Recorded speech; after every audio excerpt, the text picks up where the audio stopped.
কোথায় রইলা জগৎবাসী দেখা যাও আসিয়া, বাংলাদেশ বন্যার পানি নিতেছে বাসায়া, ঘরে পানি বাইরে পানি বাঁচিব খই গিয়া বন্ধু হে।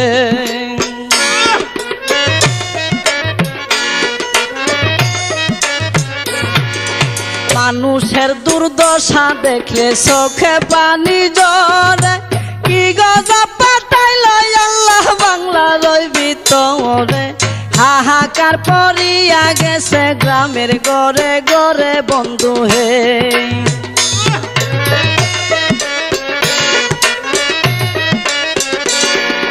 কেহ কান্দে বাতের লাগি, কেউ কান্দে চিল্লাইয়া, কুলের শিশু মইরা গেছে পানিতে ডুবিয়া, সহায় সম্বল কাইরা নিছে কি হবে